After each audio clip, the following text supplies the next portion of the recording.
Hello, everyone, and a special welcome to all of you who are gearing up for your exams. Today, we're going to break down a really important speech from the RBI's Deputy Governor.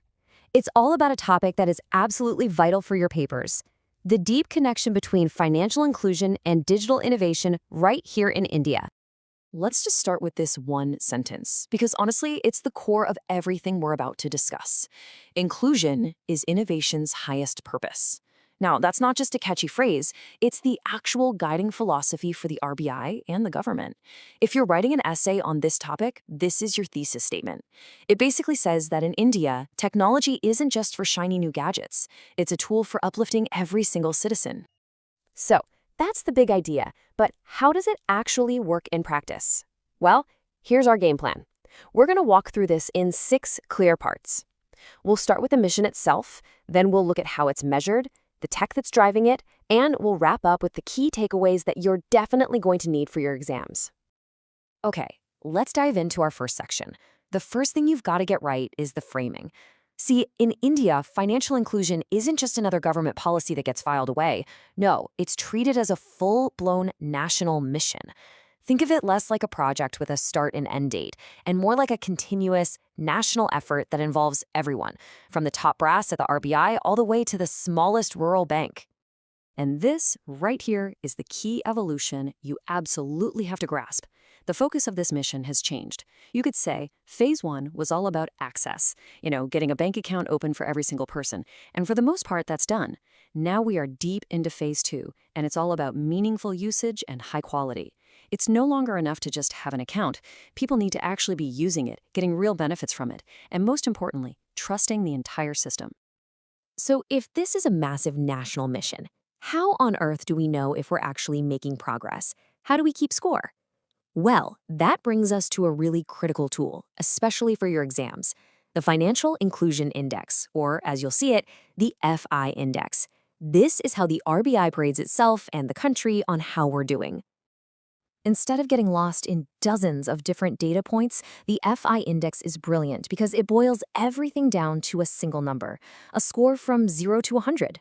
And it's incredibly comprehensive. It pulls in data from banking, investments, insurance, even the postal service and pension sectors, the whole shebang. A score of 0 means complete financial exclusion, while 100 means perfect financial inclusion. Simple as that. Now, this is where it gets really interesting. Look at the breakdown of this index. Notice anything? Usage has the highest weightage at a massive 45%. This just hammers home the point we were just talking about. It's not just about access anymore. For your exams, here's a great mnemonic to remember these 3 pillars and their importance: AUQ. You can think of it as measuring the real stature, or OCOT, of financial inclusion. AUQ. Access, usage, quality. All right, let's put some hard numbers to this story. Here's our starting point. Back in March 2017, the FI index stood at 43.4.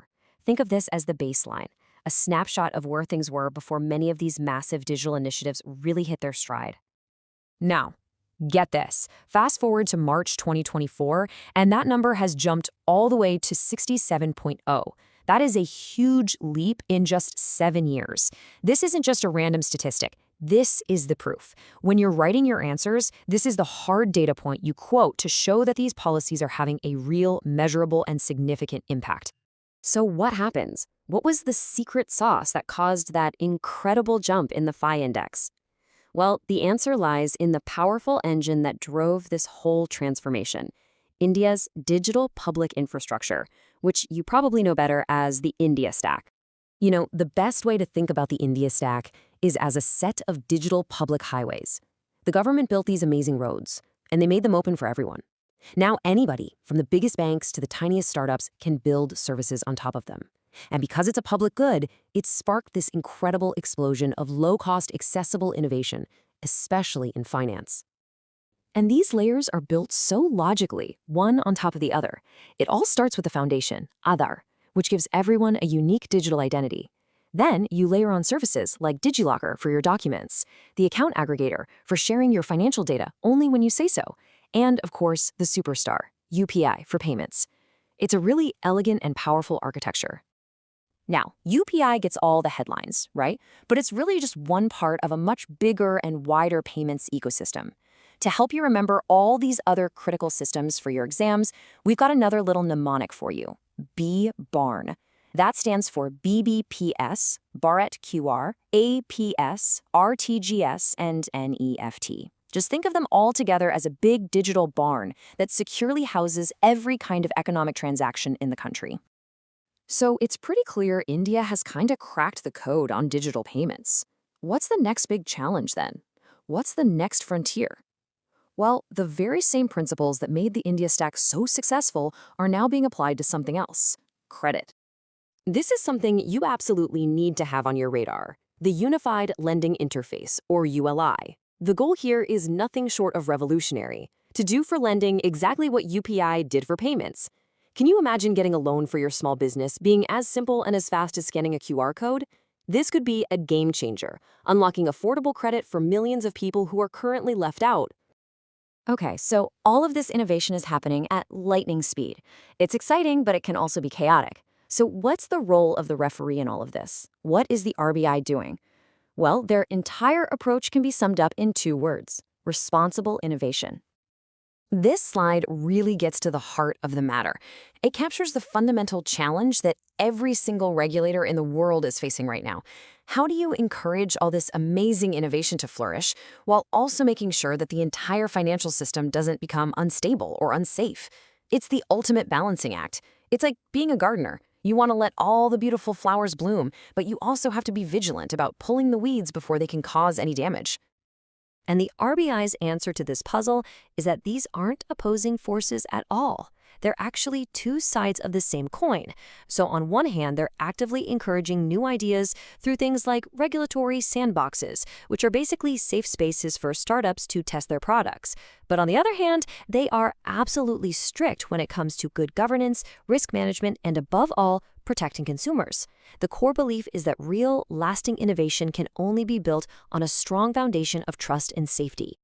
But of course, this new digital world also creates completely new kinds of risks. These are the kinds of challenges that keep regulators up at night.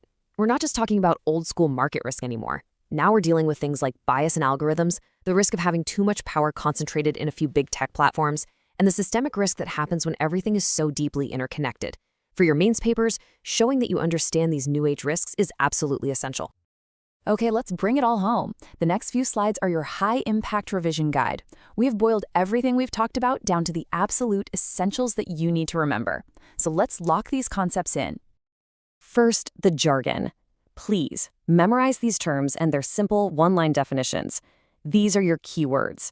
Being able to clearly and concisely define FI index, India stack, or responsible innovation is going to score you some serious marks.